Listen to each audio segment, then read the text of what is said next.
Hello, everybody, and welcome back to the Pod and the Pendulum, the horror movie podcast. It covers every single horror movie franchise, one movie and one episode at a time, sometimes multiple episodes. I'm your host, Mike Snoonian, joined once again after a 1 week absence by Jerry Smith. What is up, everyone?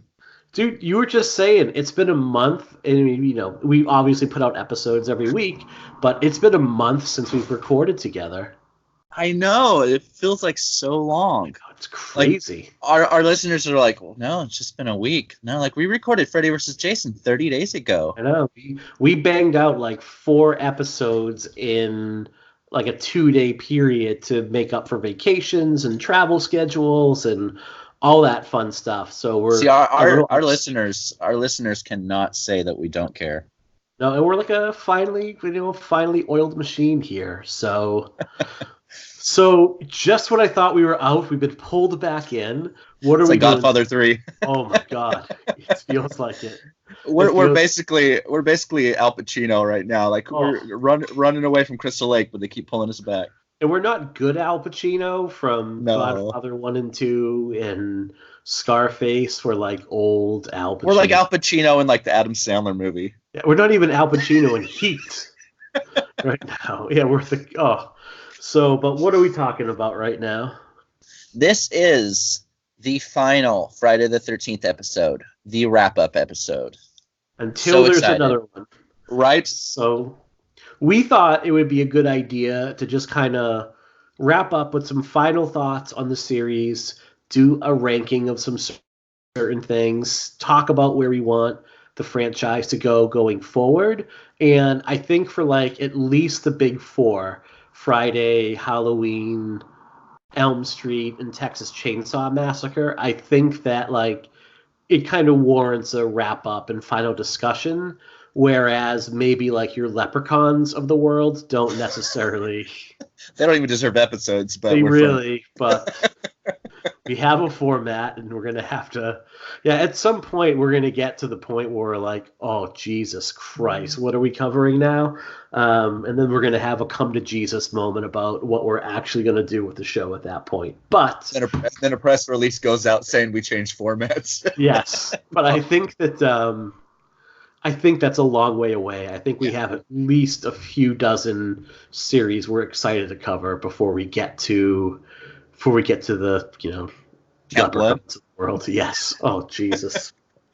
So Jerry, before we start, because you weren't able to join us last week because of just some issues, why don't we just talk a little bit about what your thoughts were on the 2009 remake of Friday the 13th? Oh man, I love that movie. Like, it gets a lot of shit for like the kills not being inventive enough. That you don't like the teens much; they're kind of obnoxious.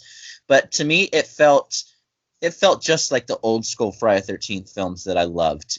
Before Jason went to Vancouver, before he went to hell, before he was like a worm, all that weird stuff. Jason was back. I mean, he grew pot, which is kind of interesting because I'd really like to figure out like what the hell's going on with that. But I mean, the film's great. I don't mind the bad kills. I think that teens are kind of supposed to be like obnoxious in that movie. I liked the Clay character. I kind of wish they would have just made Tommy Jarvis the main character. And even if the movie wasn't that great towards the second half, which I do think it is, I love it. That opening, I still think, is one of the best slasher openings of all time. Like, it is so intense. It really is. And sometimes I wonder, because you're going to hear this refrain from me a lot when we talk about modern horror movies, is the kids just aren't likable. And I wonder how much of that is the fact that I'm old And I just am afraid of children at this point, and maybe they just all seem unlikable to me. Versus like, if you're an 18-year-old watching this movie, or you're like, nah, these kids are fine. Well, what's funny is, I'm 38, and which I mean, I'm obviously not on AARP or getting a discount on coffee, but at the same time, like I get annoyed by a lot of younger characters too. Like they drive me nuts in most of these movies. But what was funny about Friday the 13th, the remake, and a lot of films kind of like that since I don't get as annoyed with obnoxious characters because I kind of stop and think to myself, well, my kids are kind of annoying. Hmm. Like they're Yeah. young. Like my oldest is going to be 18 in a few months. And Hmm. it's just like that's kind of right around the age that these people are supposed to be. And my kids can be annoying as shit. So I think I'm more accepting of obnoxious teen characters now. Yeah, I would say that. I think I'll get more accepting of them when my daughter's 9 right now, and everyone is telling me like, "Oh, wait till she's a teenager," and I just want to shoot every single one of those people in the face whenever they say that because I'm really enjoying my 9-year-old and how See, awesome she is, and I'm like, don't tell me that I only have 4 more years of her being well, awesome. what's funny is, I used to hear that a lot too, and I was the same as you. I was just like, no, like you're full of shit. Like I'm gonna Yeah. punch you. But like about 15 minutes before we started recording right now, like before and after recording this episode, I'm doing like a basically an all day and night movie marathon with my kids and my wife. Hmm. We got the projector out, shows all these movies and stuff. And I thought it would be so awesome to show my kids The Hitcher for the first time, not the Hmm. remake, but the original, the Eric Red written one masterpiece. Hmm. They would not sit still for a single fucking minute of that movie. Oh. So that like oh no, my kids are perfect thing. Like I'm starting to believe these people. Yeah, we took Ada to see Jaws last night at a drive-in. I went Ooh. with like two of my favorite people in the world who, by the way, asked me about starfish. Like when we were Al White, who guested on our part two episode of Friday the 13th. Um, Really cool. They're like, have you seen this movie called Starfish? And I guess they had just watched it a couple of nights ago and mostly dug it, had some issues, but mostly dug it overall. But we went to this drive-in that was doing Jaws and Jurassic Park as a double feature, Oh my and god. which yeah, it was awesome. And my wife has never been to a drive-in before, and Jaws is her favorite movie. But after Jaws, like we were all like, "Hey, you know what? We're all super tired." Like Ada was fading out; she was falling asleep a bit. And I'm like, "All right, I think we're gonna pack up and go home." And she was like, not whining, but like, I'm fine. I'm not tired. Why don't we stay? And I'm like, because I'm not going to be able to stay up 2 more hours and make it home. And she kind of like threw a little hissy fit, and I had to cut it off at the pass. And I'm like, look, this is the deal. Like, we won't go and do any more cool things if this is how you're going to react. Like, I have an hour drive ahead of me. I'm exhausted. And she's like, okay. And that was it. So it was all See, right. But that actually makes me. I'm not happy that that happened, but I'm kind of happy that that happened because a few weeks ago, the closest drive-in to us is about an hour and a half away. So mhm, we make the drive maybe once or twice a month. Take the kids to the drive-in to experience, what I grew up experiencing. And we took them there, and we're like, you know what? Let's not watch the, more adult but kid okay movies. Let's just go straight on movies that only my kids will like really care about. So I took them mhm, to see The Lion King and Toy Story 4, which I mean, I'm mhm. not gonna lie, I was really excited for Toy Story 4. But Yep. it is without a doubt one of the worst experiences I've ever been through. Really? Oh, there's like, like you as a parent, you love your kids so much. But then there's times like that, the days that you just never anticipate happening to where like you go home and you're like, God, why didn't I take the other pill? Yeah. Like, it's funny, but yeah. Yeah. Well, it's funny, like you and we were talking off air before my wife and daughter went to England a couple months ago, and they always go for like a month and a half in the summer. And this year I joined them, and you were like, "Man, aren't you gonna miss them?" And I'm like, "Nope." Just like gonna enjoy and I do. I mean, I joke, I love them dearly, but I watched every fucking movie I wanted. I ate what I wanted. Like I was on my like this is great, like this is the greatest thing ever. And after a few weeks, obviously you get like tired and bored and whatnot. But it was just like, yeah, kids can sometime. This is a long way of saying like maybe I was a little bit hard on some of the teens from the Friday the 13th remake because that's I know just our listeners are like, wait, what is this what the episode fuck? about? I forgot. I completely forgot for a minute. All right, so let's get this gravy train back on track. So what do we want to do first? Do we want to rate our lowest to highest? Do we want to do our favorite Jason or our favorite kills? We have no plan tonight. Like I am flying. We have listener comments too with those questions, right? We do. So let Yeah, me get into here because I let's did just bookmark jump them. right in. Awesome. I didn't realize that you could bookmark tweets on Twitter, and this is What? going to change my life. It's going to make it so much easier. I didn't know. So, why don't we start with favorite Jason? Well, let's do our top 3 favorite Jasons. All And I'm right. going to let you go first. Who's your number 3? We'll alternate here. Who's your Number number 3? three, let's see. I'd have to go with Kane Hodder. Okay. I'm not a massive fan of the films that he was in as Jason, but I'm a huge fan of Kane Hodder as Jason. He was mean, he was menacing. I mean, he would just rip your head off and just kick your body, It wasn't as subtle as a lot of like the first couple Jasons. Yeah, definitely he's my number 3. My number 3 is also Kane Hodder, Awesome. because he brought, like you said, like he is in. Well, I actually really like Part 9, but he was in 4 of the lesser regarded Friday the 13th movies, but that's no fault of his. I don't care. You could have had Al Pacino playing Jason in Part 8, and it's going to be like a shitty movie. Actually, Al Pacino as Jason would be I awesome. just pictured that in my head. Hoo-ha! Whoa, cut you. Who's having sex here? I smell vagina. It's oh my god. This is one for the rest. This is why we have guests. All right. So, but yeah, because Kane Hodder brought that physicality. He brought that like pissed off dad energy to it overall, and he just like things like the way he would roll his shoulders or work his jaw when the mask was off, like little things like that.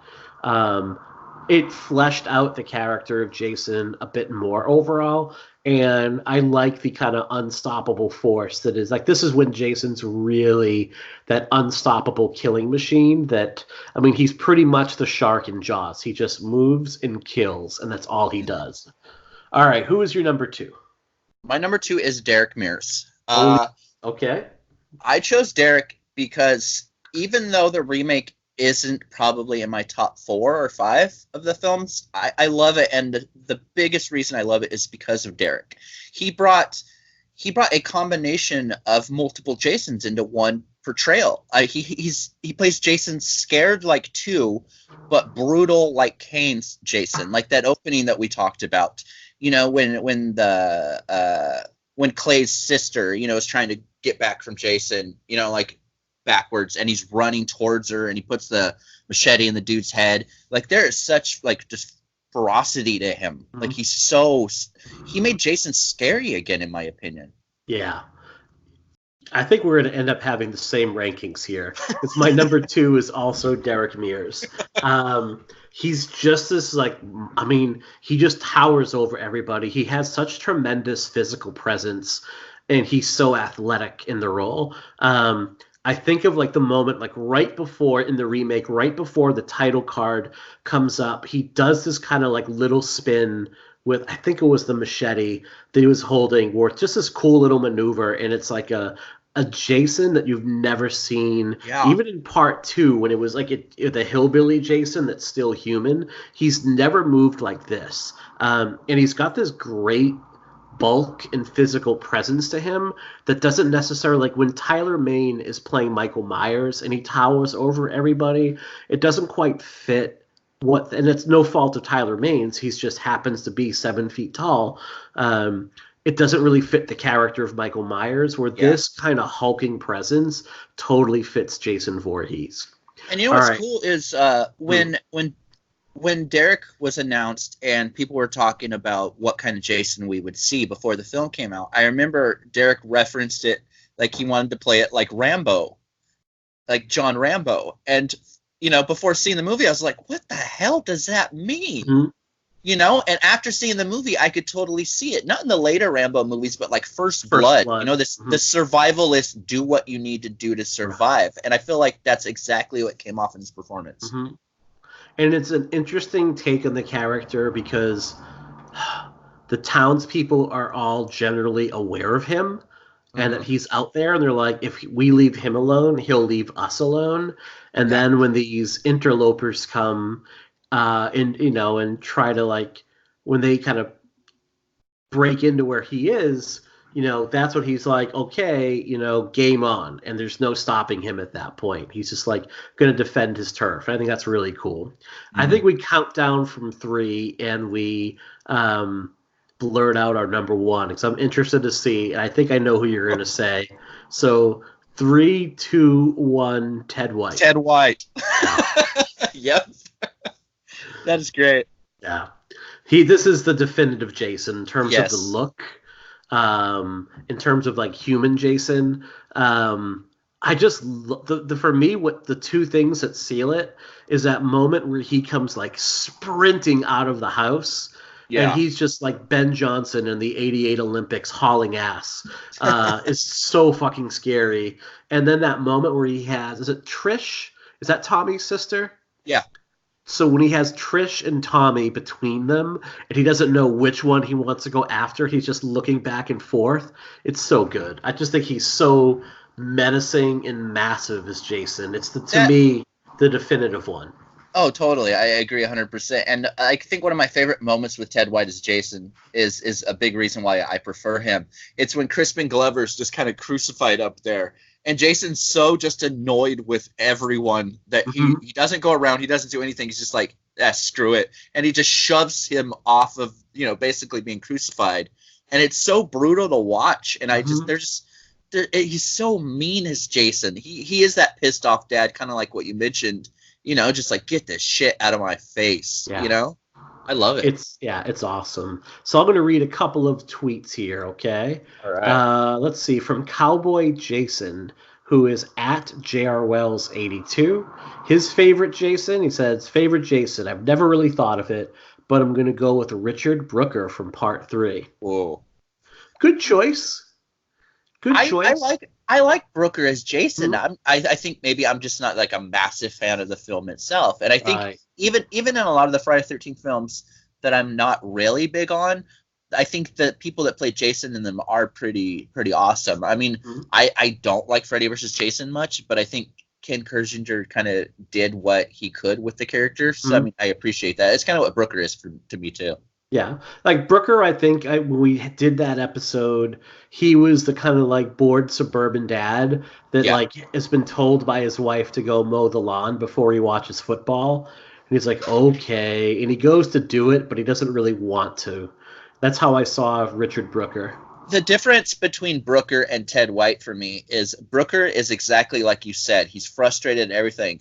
Whereas Ted White, I feel like could be the same dad, but if he was stuck in Falling Down with Michael Douglas, that moment where he's stuck in traffic and he just snaps. And he's just tired of everything. Mm-hmm. I feel like that's a good analogy. Yeah. That's a good analogy. Same tweet, favorite film, Jason Lives, hands down. It's pure comfort film. And where do we go from here? Honestly, I don't care. I just want to see Jason back on the big screen. So, yep, I would agree with Cowboy Jason on all of those things. Should we do one more of let's do one more of the tweets for right now, okay? Yeah. From Juan Carlos, who's at Perspeakin. Juan Carlos at Perspeakin. Not quite sure what that is. It doesn't sound legal. Favorite Jason is Richard Brooker. Another vote for Part 3. Interesting. Right on. Favorite movie, The Final Chapter. Yeah. And another vote for Just Make a Film. That's all I care about right now. I think that's the unfortunate thing is as fans, we're all to that point to where I feel like we would even take a flaming turd at this point as long as Right. Jason is in it. It's like, just give us something, you know? Yeah. It's criminal that it's been 10 years. I Yes. mean, when you think about the first 8 installments came out over a course of what, 9 years? You got 8 movies in 9 years, right? Hmm?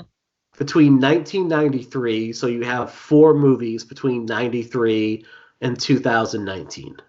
Mm-hmm. That's insane. And these are not like difficult movies to do. Well, the problem is, and all of us are very quick to, cite the whole legal aspect of what's going on Mm-hmm. right now. And, rightfully so, we should. It's bullshit.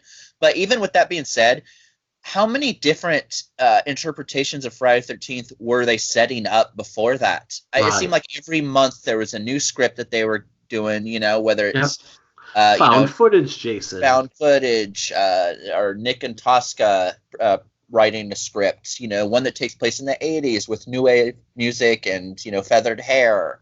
There was one Yep. with Jason's dad. And it seemed like even before the legal stuff, there were so many problems with where to go with this series. And it's just like, to be honest, and this is the direction I would go. Take it back to camp. Don't give us a huge backstory. We don't need Elias Voorhees. Bring Tommy Jarvis back, maybe, but you don't have to. But make Jason, in my opinion, make Jason like a human again. Make it simple. Make it 1 through 4. Even if you have to do the undead thing, that's fine with me. But just keep it simple. We don't need this over explanation of everything because Friday the 13th has never been that. Right. Yeah, there's no need to make it as complicated as they're making it right now. I don't quite get it. And I think the idea of like bring it back to the campsite, have a summer camp, like do what you did in parts 1 and 2, where like kids are getting the camp ready and they're the only ones there and they don't know what's going on, and just make a fun throwback slasher movie. And don't do what you did with Jason X, where it's very self-referential. Yeah. It's in on the joke. And Jason X is fine. Like, I really enjoy that movie, but I don't need, like, meta horror when it comes to Friday the 13th. I just want a movie I'm going to enjoy.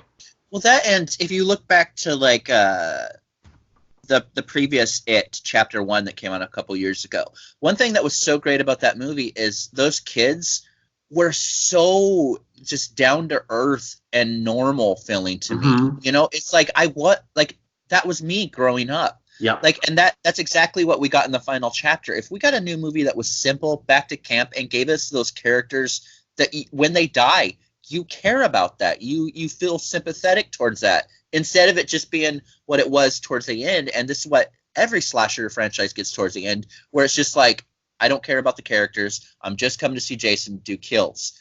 The first few films, you cared about the characters, and I think that's kind of what we need again. We need we need to feel bad when bad things happen to good people.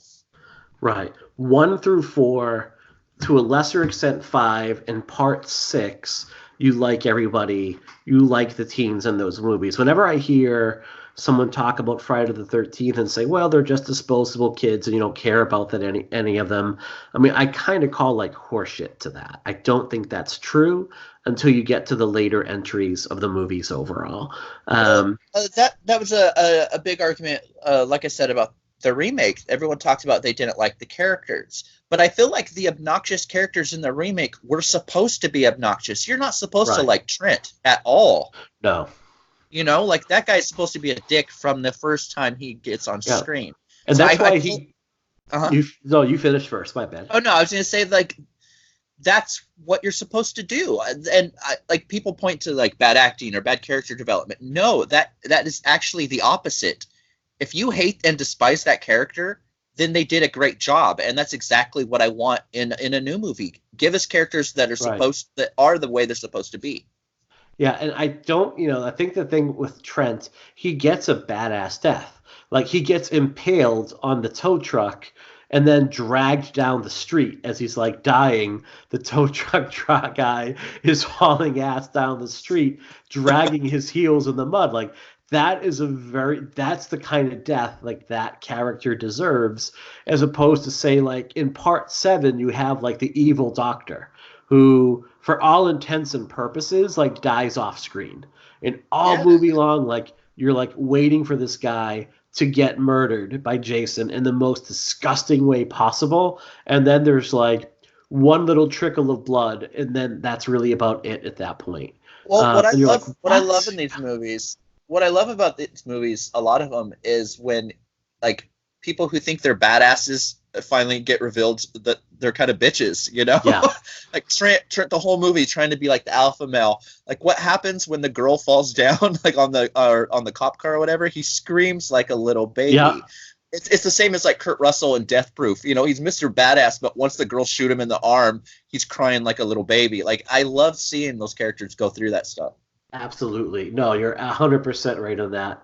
All right. So we covered our best Jasons. Where do you want to go from here? Well, maybe we should just go shortly through the sequels, the films, kind of last minute thoughts on each of them.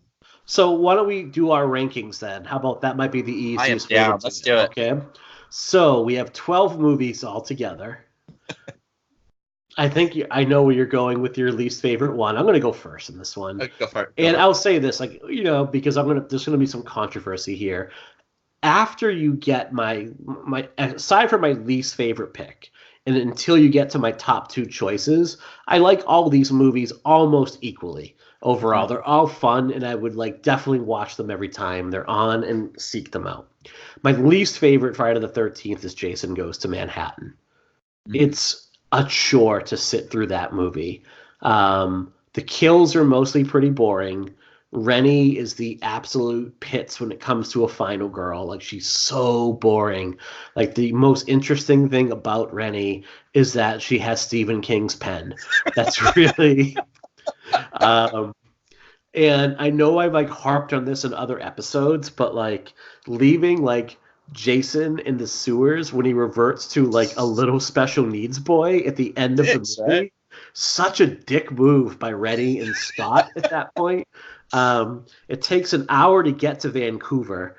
And like, this is the smallest senior class of all time. Like, you literally see maybe 10 kids in the whole senior class.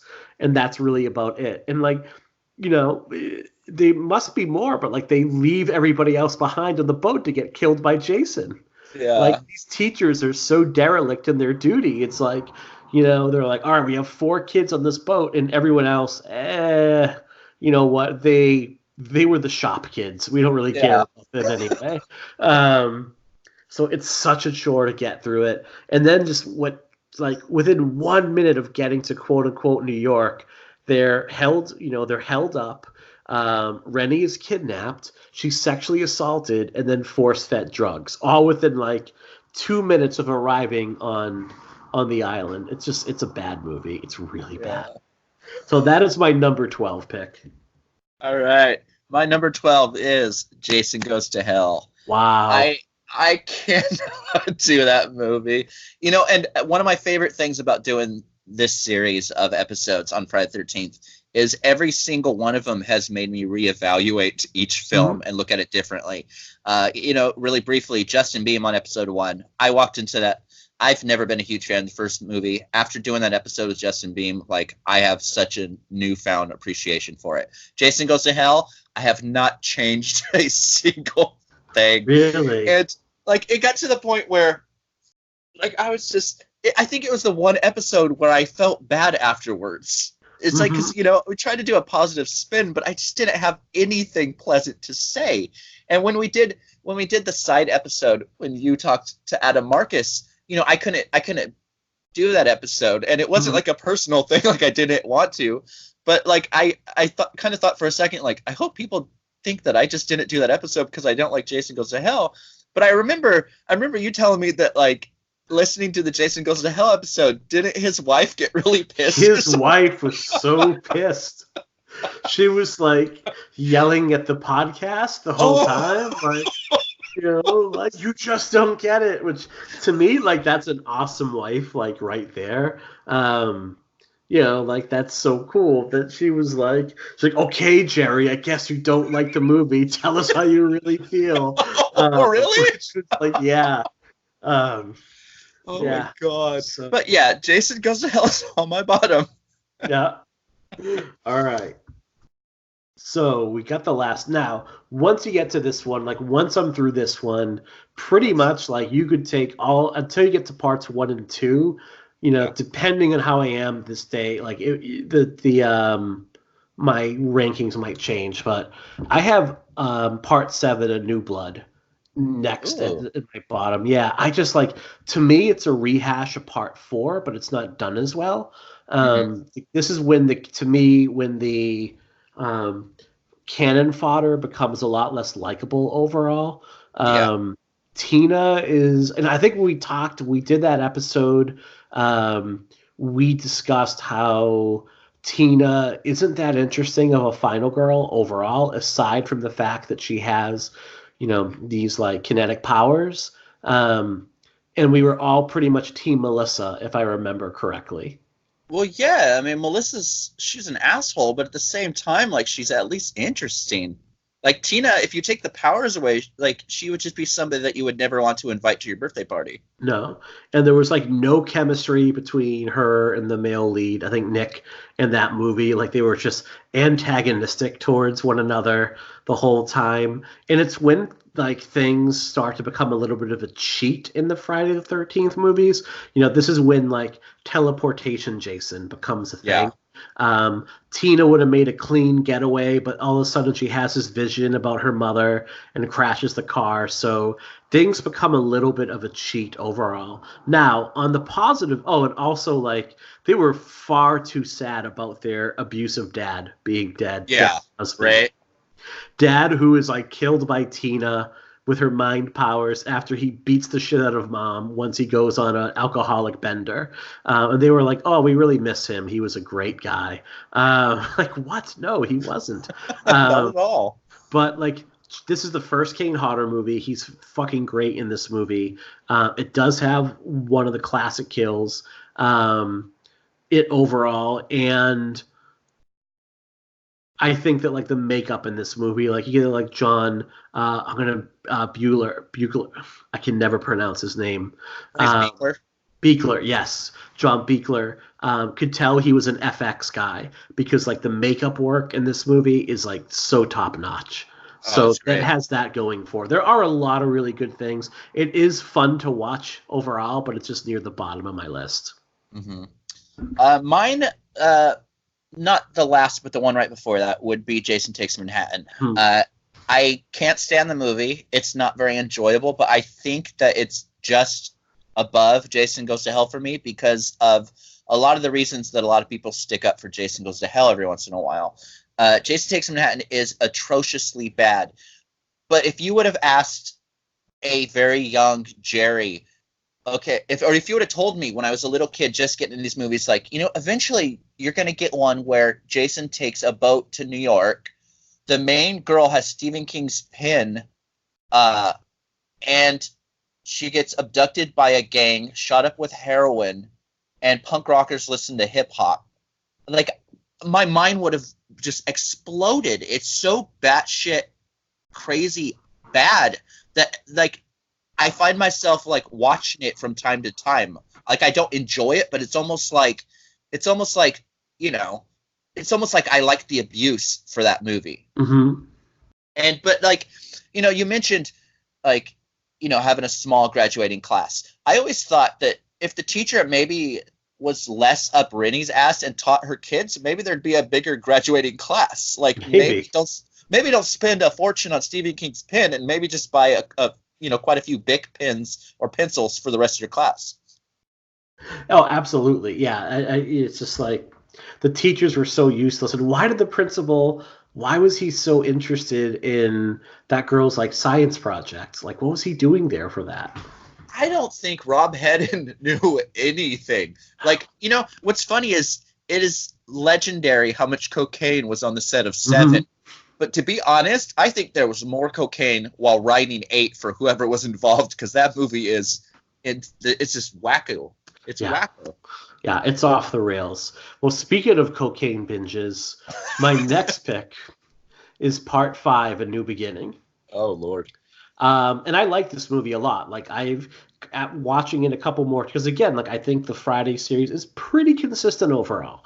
It's the one without Jason. It's really really sleazy. Thank you, Danny Steinman. Um, you could tell, what he was kind of aiming for. He really wanted that kind of sleazy 42nd Street vibe, and it gets hacked to bits because of that. So it can be a little bit incoherent at times. However, you get some pretty baller kills. You get Reggie the Reckless. You Hell get yeah. that awesome like a cappella musical number on a porter potty. You get an absolutely batshit Tommy Jarvis interpretation in this overall. So, and you get Roy, who's just like poor sweet Roy, and it's just like it's not. Oh, and that dance number when like the punk girl is doing her Yeah. like headphone dance number.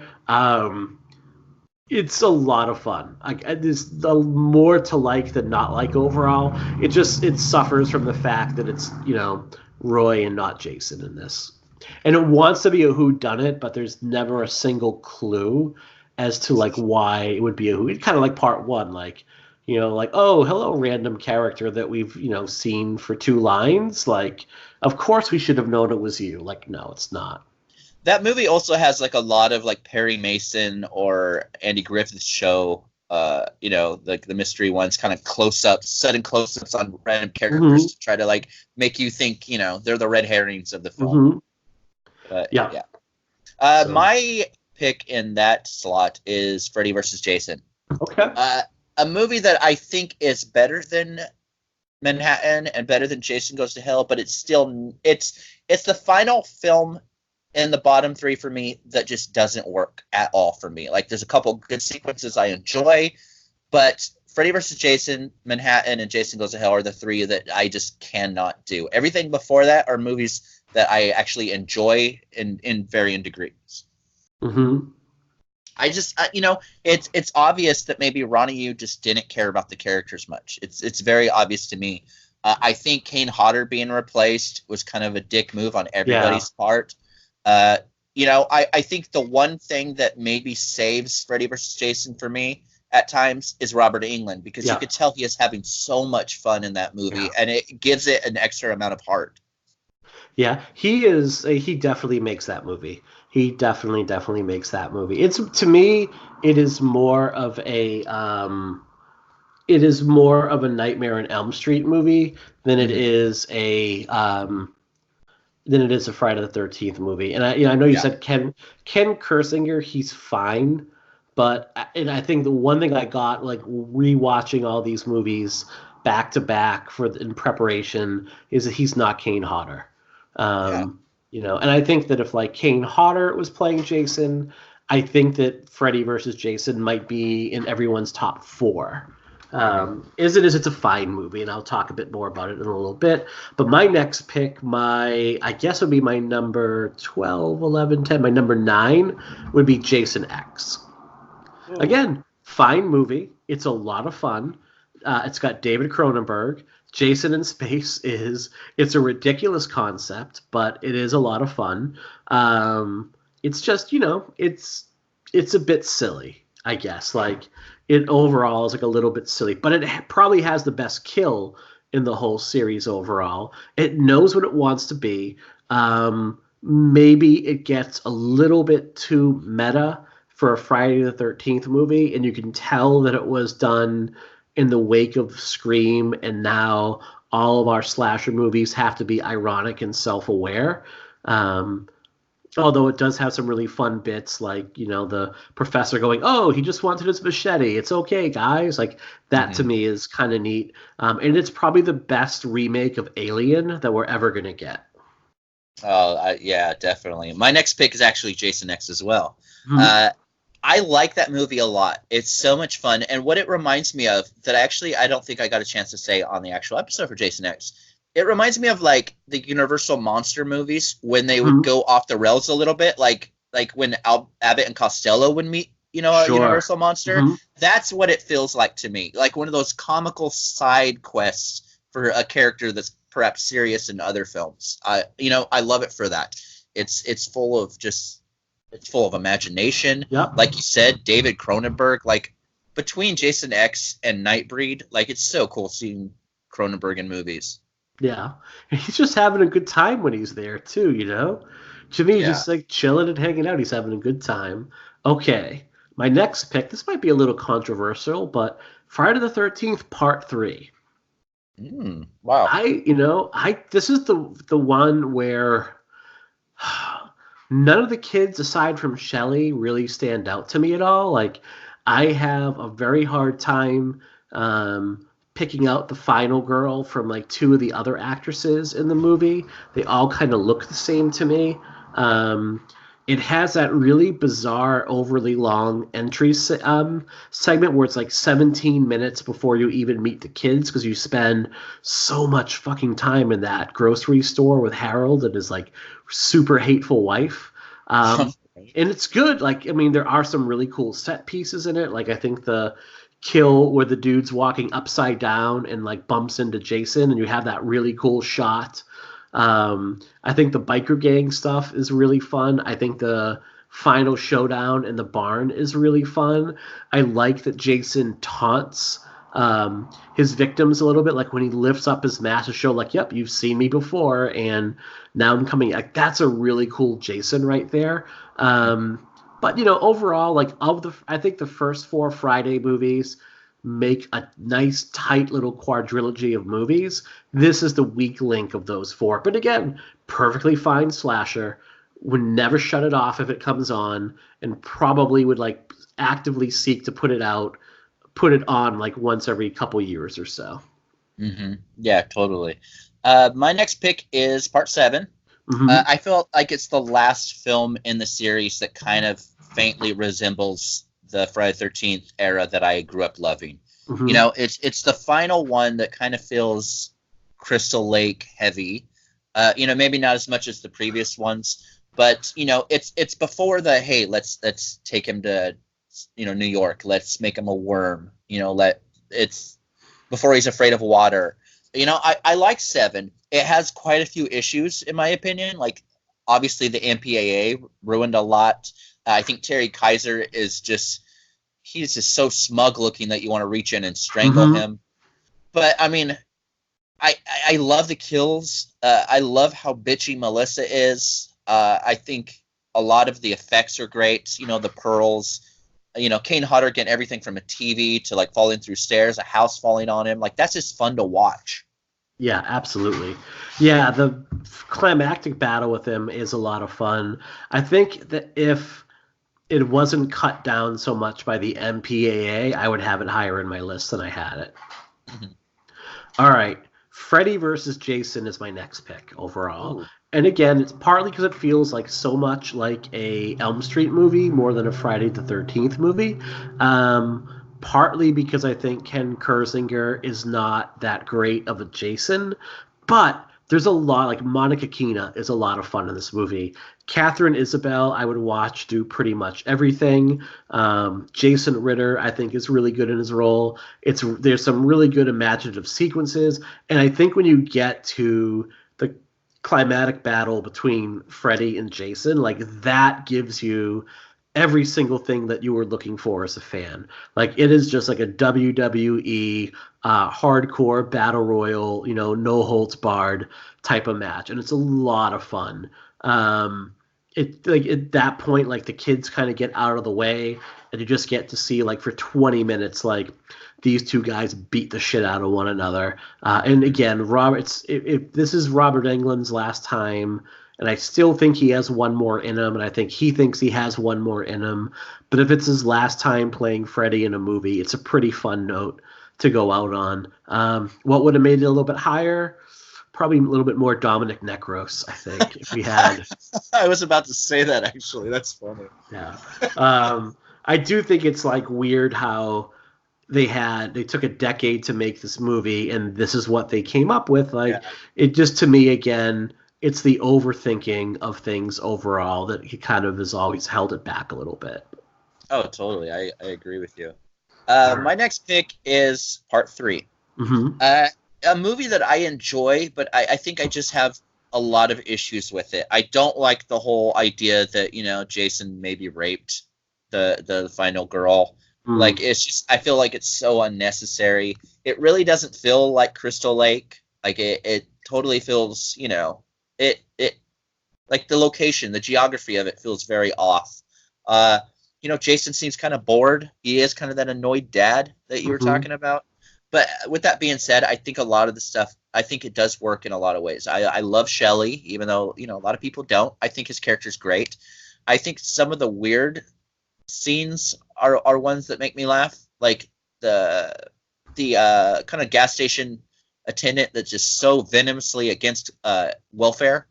It's just like like it's such a random thing to be like that passionately against, you know? It's like this pregnant woman's going in to try to buy something, and without even like seeing how she's paying, this attendant just like basically rips her a new one over, you know. It's kind of like profiling someone. I think Fox and her gang are great. I like it. It's good. Like, if they made that movie today, that gas station attendant would be wearing like a "Make America Great Again" hat, Oh right? yeah, Right. I mean, you know that would be the way it is, right there. they'd be open carrying. They'd have like a big assault rifle on their back. Oh. All right. My next pick it's right here in the middle. Is Jason Goes to Hell. Yeah. Like, it's funny when we started doing this, I think I even tweeted like, well, some movies really don't deserve a critical reevaluation, and Jason Goes to Hell is one of them. And when I rewatched it, I forgot how fun this movie can be. And I get like, yeah, Jason's a worm. We get it. They were doing something different. I think Adam Marcus, when he talked to us, like, he was really confused about why Sean Cunningham did not want Jason in the movie so much either. So I think, given the edict that he had, he created a really fun movie. I like that it's a more adult cast, because this movie comes out about 13 years after the original. So if you were growing up with these movies, you're now you're now an adult, you're now out of school and facing some of the issues that these characters did. And I kind of like that as a choice. Duke fucking Creighton, I mean, come on, like, a little girl pushing a hot dog through a hole. How do you not love that fucking character? And then having K and B, did just a masterful job on these special effects. Like, the face getting smashed through the grate in the autopsy table is such an awesome kill. And just like the look of Jason, I think like it looks so much better than what we saw in Part 8, which is like the worst makeup overall. The black beating heart, like, it just looks so grotesque. Like, you could tell how much care went into the effects overall here. So I really dig it. Like, this movie is a lot of fun. So, it lands like not quite in my top 4 or 5, just kind of outside of that.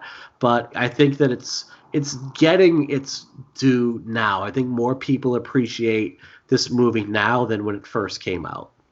Oh, yeah. I can totally see that. I do love Leslie Jordan trying to mess with the gun in that scene. Mm-hmm. I laugh every single time I see that.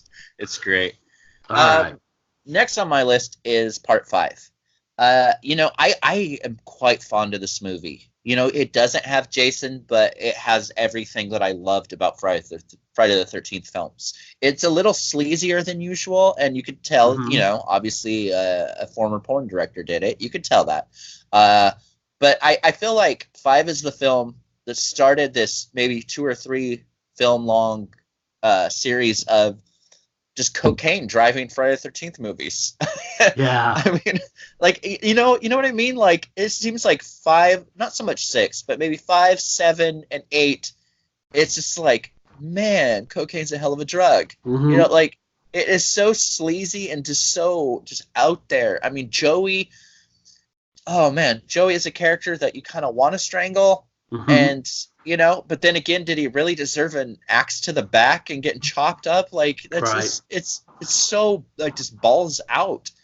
I love it, and I don't mind that Jason's not in it because, like you said, we got Reggie the Reckless, which I think is a character that should be as beloved as Tommy Jarvis. I think Reggie is just the greatest. Well, you know why he's not? Racism. Oh, right. Yeah, they wanted to kill him off in the next movie, and he wouldn't come back for that reason. Good for him. Right? Good for him.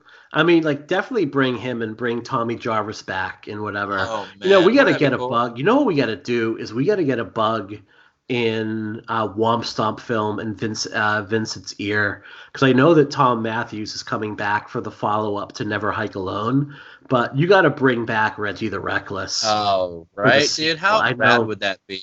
They're 2 weeks away from the time we're recording this. They're less than 2 weeks away from making their a big announcement about the sequel, and like we got to get Reggie. We got to do a change.org petition, bring back Reggie the Reckless. You know what's crazy is bringing Reggie back would be bigger to me than when like Refused or Jawbreaker got back together, which were like huge moments, or At the Drive-In got back together.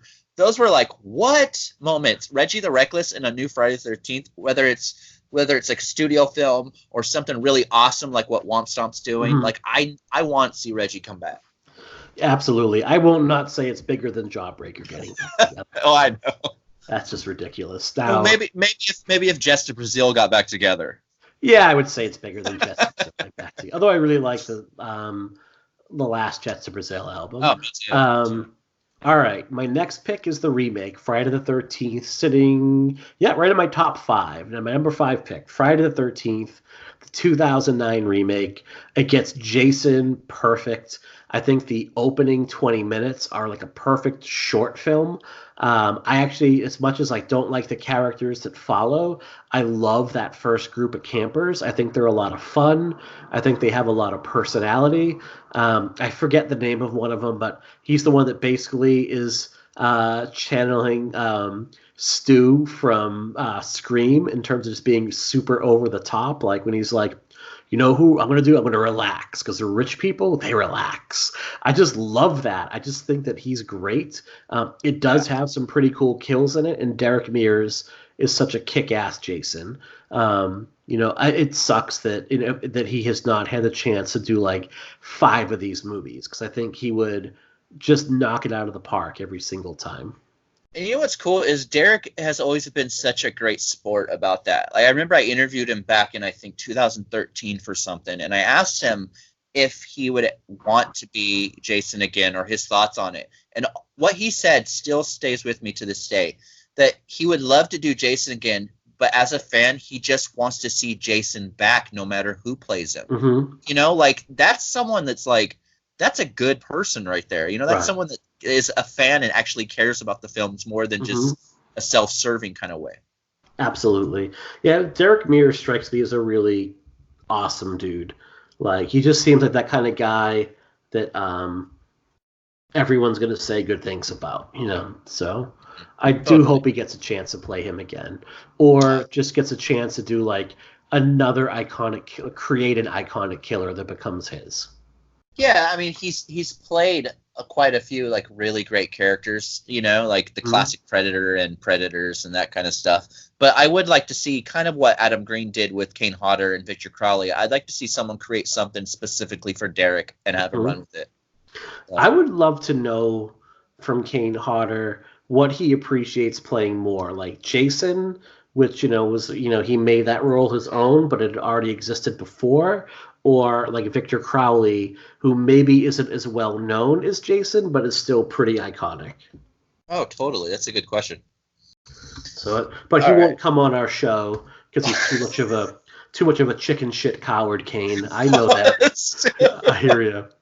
Yeah. Oh my God. He's not serious. Please don't kill us, Kane. I'm not serious at all, Mr. Hodder. Not at all. So my next pick is the original Friday the 13th, the first film. I know I'm going to get crucified, by a lot of fans for that, but I'm sorry. That's my number 5. The first film, I never really cared for it growing up. It just didn't do it for me. And it's not just because it didn't have Jason much. It's just, the idea that like the killer is revealed in the last 10, 15 minutes and you have no idea who it is. It really rubbed me the wrong way for so many years until Justin Beam came on our show and kind of really illustrated the fact that, it was, for the most part, through the point of view of, the teens, the camp people, so they would be surprised by this random person showing up. And it made me look at the film in a different light. So it is my number 5. It's still not as good as the first 4 films in my ranking, but, I do enjoy it more now. Mm-hmm. So my number 4 is Friday the 13th Part 1. Yeah, and now like all I have left, for spoiler alert, are films from the original 4. And it ranks at the bottom. Oh, no, that's not true at all. So I already ranked Part 3 lower. So this ranks as my number 4 pick overall. It's a good slasher movie. There's an air of mystery to it. I think that mystery goes out when, as much as like Pamela Voorhees is an iconic character, I think when she reveals herself, you're kind of like, really? This woman? But it's saved at that point by the fact that she's so batshit insane. It's a lot of fun. I love the whodunit aspect. I love the point of view shots. The movie looks good. And I really love these characters. Like, they're so much fun. They're goofy, they're silly. Like, these are what like teenagers are like, and you like them, and you don't want them to get killed off by one by one. I love that they're playing strip Monopoly. Like, that to me is just like, of course, like that to me is like, it's sexy but like sweet at the same time. It's like not like the remake where it's almost pornographic how far the sexuality goes at times. Like, this is a little bit more of an air of kind of sweetness to it. Plus, you get one of the best characters in any of the movies with Crazy Ralph. Oh, I love Ralph, but I like Alice a lot too. Alice is a great final girl. But my God, Crazy Ralph, and like just hiding out in that pantry to tell them that they're doomed. Like, what if they never open that pantry? He would just die in there and get locked, and they'd find him like with a whole bunch of open canned peaches. Mm-hmm. Like, like in the like you would see in Part 1 him go into the pantry, and then in the remake in Part 9 he comes out of the pantry. Like, I think that's what it would be. It would be so great, but he's holding his back like, damn it, I just wanted to tell him they had a death curse. Yep. It's got a death curse. Like, and like so many movies have tried to recreate that type of character, and like none of them have ever been as successful as they have been with a Crazy Ralph. Not at all. My number 4 is the 2009 remake. I love that movie very much. I think the way it's shot is just, it looks so huge, even just for being a contained kind of film. I like the characters. I like the character of Clay. Like I said, I kind of wish it would have been Tommy Jarvis, but I get it. It's cool. I think the mystery of the townspeople kind of knowing about Jason's really enthralling to me. It's very interesting. I like Mears as Jason. I like a lot of the kills. I mean, the one about, with Jason, throwing the little axe or the hatchet into the guy's back and kind of leaving him there to try to lure everyone out. This is the smart Jason. This is the survivalist Jason, and I really liked that approach. Yeah, absolutely. Yep. Survivalist Jason is a lot of fun. And to your point, like what you just said about the town knowing, it's part of what I like about Part 1 is the town is aware that something is going on, but they're not sure exactly what that thing is. I kind of like that. So my number 3 pick is Friday the 13th Part 2. I love Baghead Jason. I think a lot of us really love Baghead Jason. I love Survivalist Jason. I think Steve Dash does a really good job. I think Steve Miner takes everything that was successful about Sean Cunningham's Part 1 and he improves on it. It's shot better. I think that little moment of like Ginny in Jason's shack and you see in the background Jason running towards it is terrifying and really, really cool. I love the opening sequence with Alice, even though it's sad to see her go. I still don't know how Jason found her, let alone transported his mom's severed head to her house on public transportation, but sure. It's got some of the best deaths overall. It's got some really iconic characters overall. It's where you hear about the legend of Jason for the first time, and that kind of mythology is going to carry over. And it's a great slasher movie. It's a really fun, great slasher in and of itself. Mm-hmm. Yeah, totally. My number three is Jason Lives, Part Six. Hmm. It is one of, I think, it's just such a blast to watch. I think it's one of the more entertaining films in the series. I think what Tom McLaughlin brought to the movie is just so great. That kind of tongue in cheek, it is self referential, and that stuff usually drives me nuts. I don't like meta stuff that much at all, to be honest. Like that's why I'm just not a huge fan of Scream. But Hmm. Jason Lives, I think, does it so well, and it has some of my favorite sequences in the whole series.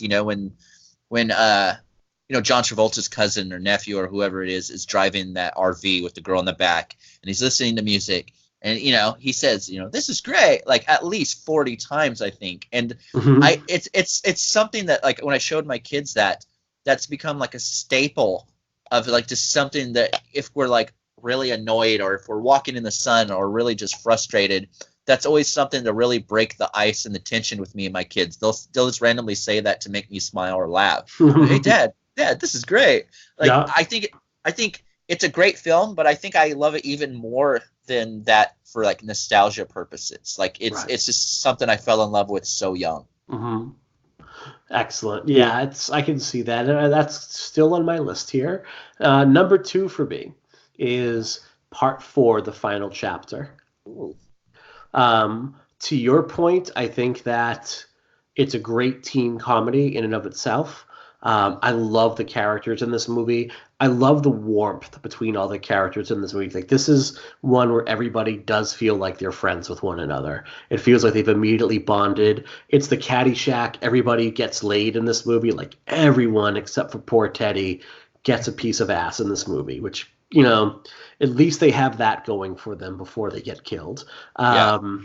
So I really love it. And again, it has the best Jason Voorhees in it. It's the intro of Tommy Jarvis. It kicks off the Tommy Jarvis trilogy. Um, I think that Corey Glover is just fucking fan. It's Corey Glover, right? Oh my god. I think I'm Corey thinking Glover was the singer of singer of Living Living Color. Oh my Color. fucking god. There's Crispin Glover and there's Corey Feldman. Thank you so It's like much. a hybrid person of both. Oh man, I'm gonna leave that in. Yep, Corey Glover, lead singer of Living Color, Cult of Personality. Um, He has those so spandex shorts. He has those spandex, like, yes, pants fighting wearing the Jason. body glove. But yeah, Corey Feldman is so awesome in this movie. Yeah. Yeah. Um, just like the shaved, crazy manic. I think like Jason's death with his face sliding down the thing. Plus, we have like this filthy, disgusting coroner as well, like putting his sandwich on the dead body. Like basically getting rid of the jack off to aerobics. And then like when Jason's hand popped, like jumping Jesus, Merry Christmas, fucking Christ, just like so over the top. Like this is a near perfect movie. It's like it is, and this could easily be my number one depending on my mood. But like right now, I have it as my number two. You know what? Number two is fine. And speaking of number two, my number two is, well, number two. Mm-hmm. Friday the 13th. Friday the 13th Part 2. It is only my second favorite because of how much I love the first one. But I think Friday the 13th 2 is the second best in the entire series for so many reasons. It's scary. It's terrifying. The characters are just so good. The design of Jason with the sack, I love it so much. Mm-hmm. It has, like, a lot of my favorite sequences are also in this one. I love Stu Charno's character just going to the bar and just basically never leaving. I think I said it during the episode of two. I'd like to have kind of like a David Gordon Green's Halloween approach to Friday the 13th, where Stu Charno's character comes out, of that bar all these years later. I love the movie so much. I think Steve Dash did a great job, and yeah, Steve Dash, Warrington Gillette could get fucked. Steve Dash was Jason too. I just love it, and I love that scene at the end where Jason breaks through the window. Like, that is, growing up, that was the scariest moment of any horror film to me. Like, the first time I saw that movie, I was staying at a motel. We were on, I think we're on a family trip or something like that, and it was on HBO or something like that. I watched it and I didn't sleep for at least a day or two because of that scene. It's scary. I think it's still terrifying. And I think it's exactly what a Friday the 13th movie should be. Absolutely. Yep. Can't disagree with anything you just said there. It was my number one for a long time.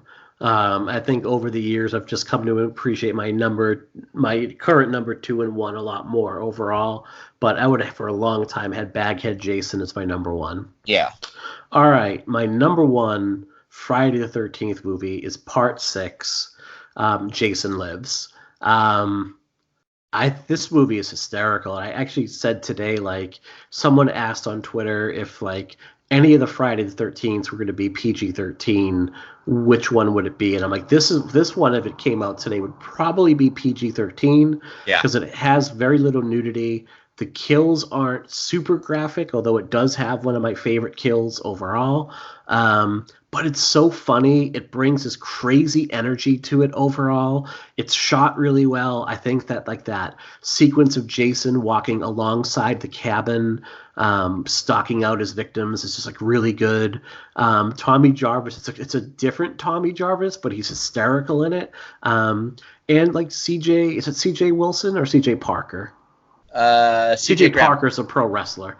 I cannot do names. CJ Graham is an underrated Jason overall. He brings a really good movement and athleticism, even though he's kind of like slow and more the first zombie Jason. The opening sequence is a really great homage to the Universal horror movies overall, like that really gothic feel in the graveyards. And the movie's wickedly funny overall. Like the sequence where the kids are like, what were you going to be when you grow up? Like, it just cracks me up every single fucking time. And it's one that I can watch with my 9-year-old and not feel like it's sleazy or, like, is she seeing too much here? So, I know Tom Matthews, oh my God, I cannot do fucking names. Tom McGoughlin was on our show saying he has a new script written, and I really hope that this lawsuit gets solved and he's able to create it.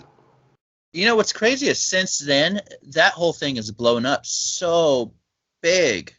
His script, like he's done so many interviews and stuff since then, and it feels like it's actually like just a force of nature, the script. Like I cannot wait to see it come to fruition if it happens. Oh, absolutely. Absolutely. All right, you're number one. All right, it's my Jason number goes one. You're going to swerve us. It's Jason Goes to Hell. I'm like, actually, it's Jason Goes to Hell. No, any of our listeners will know it is the final chapter. Mm-hmm. It is not just my favorite Friday the 13th. I think it is the second best slasher of all time. It is the one Friday the 13th movie just feels just like us. I was Tommy Jarvis growing up. Corey Feldman is Tommy Jarvis. That was me. As a teenager, who wasn't Ted? Who wasn't Jimmy? These were all people that we were, and they're so identifiable and they're so relatable. Like I love the movie so much. And you know what? I'm never going to be able to say this on the podcast again, so I will say it one more time. If you take Jason out of this movie, it is still one of the best coming-of-age movies of all time. Like it is like The Last American Virgin with Jason Voorhees in it. It is perfect. The kills are great. The final sequence, oh my God, I love this movie so much. I think you need to find a way to slip that in to pretty much no matter what series we're covering. Like we'll be like on Hellraiser 6, and you'll be like, well, one of the things about unlike Friday the 13th Part 4, where you could take Jason out and have a turpentine comedy. That's not the case in Hellraiser Part 6. I'm like, listen, Leprechaun Returns is great and all, but if you take Jason out of Final Chapter, it's a great coming-of-age movie. All right. Man, that was great. I love the series so much. It was a fun series. I can't wait to be done with it. Let's do a couple more tweets here. So all right. From our guest from the remake, Jen Ferratu, at Jen Ferratu, one of the hosts of The Horror Virgin, says her favorite one is still the original, a female killer, a death curse, and Kevin Bacon. It's her horror movie comfort food. Oh, that's cool. Right on. Can't fault someone there for that. Not at all. From the You're All Doomed podcast, at YAD podcast. I have not listened to this yet, so I'm going to add that to my list of shows I need to listen to here, because I love the name of that, and now I wish we stole it. But But their favorite Jason is part 6. Again, Corey Glover from Living Color playing Jason Voorhees. Favorite film was Friday the 13th Part 2. Where next? Take the Halloween approach. Forget everything after Part 2. The sequel is present day. Jenny Field is grappling with her demons and going back to Crystal Lake to find out what happened to Jason. I like it. I would definitely dig that. One more tweet from Colin, the film guy, who is at OnStreamPro. Hodder's their favorite Jason. Hodder's by far my favorite Jason. I love the ferociousness of his performance in The New Blood. So Good. a lot of love for Kane Hodder, who once again is a coward that won't come on our show. Again, I kid. Absolutely joking. Please, Oh, God. please. You see it on like Dread Central or Blade discussing in a week. Pot in the Pendulum co-host calls Kane Hodder a pussy. You know what? I'm calling him out for Fantastic Fest debate. You and me, Kane Hodder. My God. It just cuts to you with like his head around your head, like squishing your skull. Yeah. I bumped into him. He was in Salem, Mass last year during the Salem Horror Film Fest, and he was at the this really awesome like Count Orlok's Wax Museum, which is this really cool must-see attraction for any horror fan. And he was there just like doing a meet and greet, which I had no idea. And he's not super tall, but my God, he's a solid man. Like at one point he needed to get by me, so he just kind of put his hands on my shoulders to say, "Excuse me." And I shit my pants a little bit. So like, yeah, I definitely like that. It's a big dude. All right. What do you want to do next, Jerry? Where do you want to go with this? I think that we're good. We've really tied up Friday the 13th, and any of our listeners that have enjoyed it, this fall we are going to tackle the Halloween series, which if you think that I have been passionate on any of the episodes of Friday the 13th, that is nothing compared to how much I love Halloween and most of the sequels. I'm so passionately for them, and when they don't work, I'm so passionately against them, so I apologize in advance. But before that, we thought it would be great to have a good palate cleanser. So we're going to be tackling all 3 of the Blair Witch films next. Yeah. Those will be our... This is not a palate cleanser. I'm like, oh, we should do like something light and fluffy. Like, let's do the Blair Witch, which is one of my 3 favorite horror movies of all time. Mm-hmm. No. I don't think it's like so much a palate cleanser, like, because I think at least, especially the first episode, I think is going to be one of the best episodes we ever do. We have some cool guests lined up, and also, while you're waiting for our Blair Witch series to come out, I have to recommend a podcast that has just been doing such a great job on that, and that is Al White, the director of Starfish and guest on our Friday the 13th Part 2 episode. He runs the We Are Geeks podcast, and they've been tackling Blair Witch as well. And honestly, any listeners of ours, please listen and subscribe to them. Yeah. They are really doing a great job with that one. I think they just did their 3rd episode. I've listened to the first 2, and what they're doing is pretty interesting. They're not just covering the 3 movies, but there's a separate episode on Curse of the Blair Witch, the mini documentary that premiered on the Sci-Fi Channel like the week that the Blair Witch Project came out, and they get deep into the weeds on all the background in the movie, similar to what we're going to do. Like, I can tell you, when I was on vacation, I spent like every night at a little pub. Once everyone went to bed, I would go down the street to this little English pub, break out a notebook, and just like handwrite my notes for the Blair Witch Project. Look up articles to draw from. This to me is the most scared I've ever been in a movie theater. Was the first time I saw the Blair Witch Project when it made its premiere in Boston about a week or 2 ahead of going national. It scared me. I wouldn't watch it again for years because it scared me so bad. It still, to me, is really effective. And I think it's like fascinating how this little movie really changed horror in a really good way overall. Most definitely. And I'm right there with you. I have literally only seen it twice. I've seen that movie twice. Once opening week, and it scared the shit out of me so much. I saw it when I was 18 that I did not watch it again until I was 36, about 2 years ago. Like, it still scares the living hell out of me, and I'm so excited to revisit it and do the episodes on it. So we've lined up I think, some really impressive guests that, until I hate announcing guests until it actually happens, because I don't want to jinx it, but I think it's going to be really, really cool. I think our fans of the show are going to be really impressed. And then as much as I love the Blair Witch Project, I have an equal and opposite reaction to Blair Witch 2: Book of Shadows, which is one of maybe only a handful of movies that has ever gotten me aggressively angry. I hate that movie so fucking much, and I keep trying to give it a chance, and I just can't. And then the 2016 movie sits kind of in the middle. Like, I think it's better than people remember it. So I'm really excited to do the Blair Witch Project, and then, yeah, we are lining up some crazy stuff for Halloween, and I think we're going to end up like Halloween is going to take us through the end of the year, isn't it?